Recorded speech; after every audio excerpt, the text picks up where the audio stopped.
রামানুজ তাঁর বিশিষ্টাদ্বৈতবাদে ব্রহ্মের ধারণাকে যেভাবে ব্যাখ্যা করেছেন তা তোমরা আগেই জেনেছ। আজ আমরা জানব রামানুজ কিভাবে মায়ার ধারণাকে বর্ণনা করেছেন। দেখো, আমরা জেনেছি শঙ্করাচার্য মায়াকে মিথ্যা বলেই গণ্য করেছেন, তবে রামানুজের কাছে মায়া সত্য। তিনি বলেন, মায়া হল ব্রহ্ম বা ঈশ্বরের এক বিস্ময়কর শক্তি। এই মায়া শক্তির দ্বারাই ঈশ্বর জগৎকে সৃষ্টি করেছেন। তাই রামানুজ মনে করেন মায়া কোনো অজ্ঞান বা মিথ্যা নয়, তা হল ব্রহ্মেরই এক অবিচ্ছেদ্য নিত্য অঙ্গ। সেই কারণেই তিনি তাঁর শ্রীভাষ্য নামক গ্রন্থে শঙ্করের মায়াবাদের বিরুদ্ধে 7টি আপত্তি বা অনুপপত্তির কথা উল্লেখ করেছেন। এই 7টি অনুপপত্তিকে একত্রে বলা হয় সপ্তধা অনুপপত্তি। এখন চলো জেনে নিই রামানুজ তাঁর সপ্তধা অনুপপত্তির মাধ্যমে কিভাবে শঙ্করের মায়াবাদকে খণ্ডন করেছেন। এই 7টি অনুপপত্তির মধ্যে প্রথমেই আমরা আলোচনা করব আশ্রয় অনুপপত্তিকে নিয়ে। রামানুজ মনে করেন শঙ্কর যে মায়াশক্তি বা অজ্ঞানের কথা বলেছেন তার কোনো আশ্রয় নির্ণয় করা সম্ভব নয়।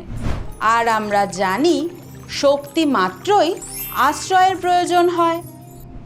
তাহলে এই ক্ষেত্রে মায়ার আশ্রয় কি হবে? এবার দেখো, ব্রহ্ম অথবা জীব কেউই কিন্তু মায়ার আশ্রয় হতে পারে না, কারণ ব্রহ্ম হল জ্ঞানস্বরূপ, আর জ্ঞানস্বরূপ ব্রহ্ম কখনোই অজ্ঞান মায়ার আশ্রয় হতে পারে না। কেননা জ্ঞান ও অজ্ঞান সর্বদাই পরস্পর বিরোধী। আবার দেখো, জীব হল অবিদ্যা বা মায়া নামক কারণের কার্যফল, তাই এটিও মায়ার আশ্রয় নয়। কেননা তোমরা আগেই জেনেছ যে কারণ কখনো কার্যে আশ্রিত হতে পারে না। এখন আশ্রয়হীন অবস্থায় তো কোনো কিছুই থাকা সম্ভব নয়। তাই রামানুজের মতে আশ্রয়হীনতার কারণেই মায়া অসিদ্ধ।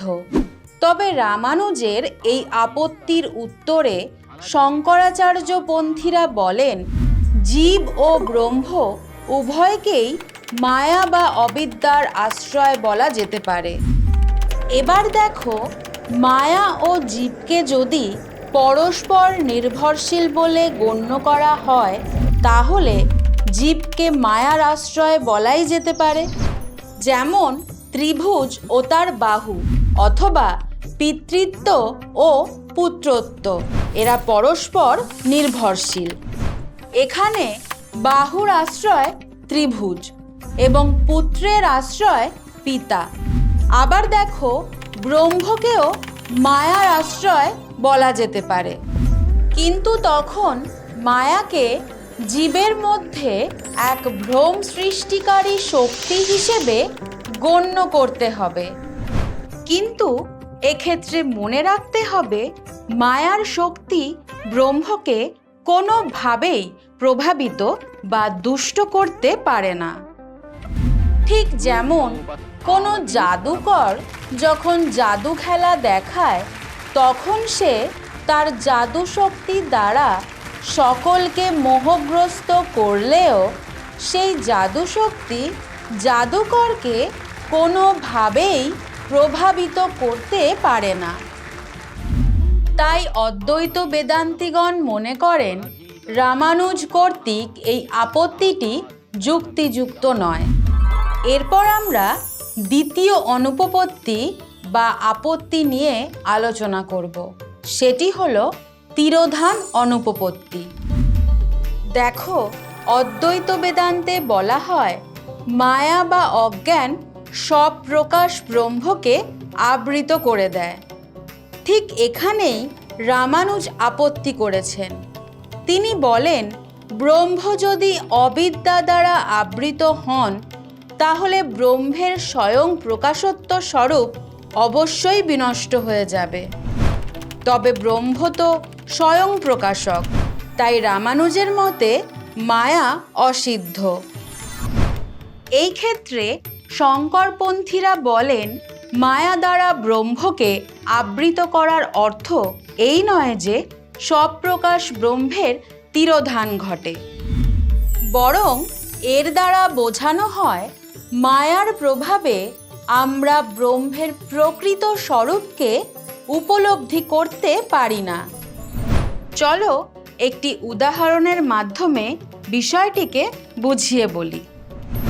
দেখো, মেঘ যখন সূর্যকে আবৃত করে দেয়, তখন মানুষ আর সূর্যকে দেখতে পায় না। কিন্তু একটু ভেবে দেখো, এতে কি সূর্যের স্বরূপের কোনো হানি ঘটে? তেমনি অবিদ্যা ব্রহ্মকে আবৃত করলেও ব্রহ্মের স্বরূপের কোনো হানি ঘটে না। এখন আমরা রামানুজের তৃতীয় আপত্তিটি নিয়ে আলোচনা করব। সেটি হলো অনির্বচনীয় অনুপপত্তি। দেখো, শঙ্করাচার্যের কাছে মায়া অনির্বচনীয়। এইখানেই রামানুজ আপত্তি করেছেন। তিনি বলেছেন, জাগতিক বস্তু মাত্রই সৎ অথবা অসৎ হবে। মায়া যে অনির্বচনীয়, তা শঙ্করের কল্পনা ছাড়া আর কিছুই নয়। এক্ষেত্রে শঙ্করপন্থীরা বলেন, সৎও নয় আবার অসৎও নয় এমন বিষয়ের অভিজ্ঞতা আমাদের প্রায়ই হয়। যেমন ভ্রম অভিজ্ঞতা।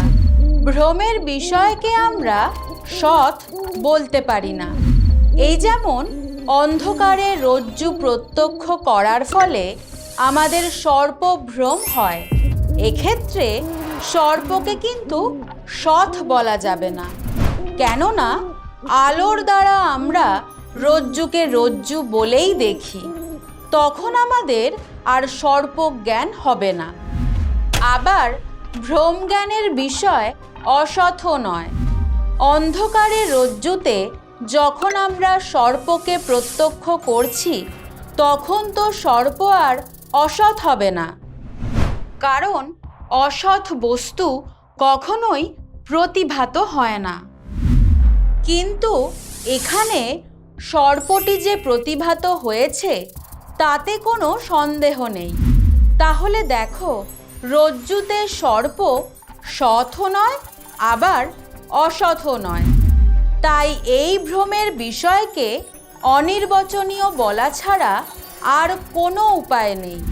আর ভ্রমের বিষয় যদি অনির্বচনীয় হয়, ঠিক সেইভাবেই মায়াও তাহলে অনির্বচনীয়।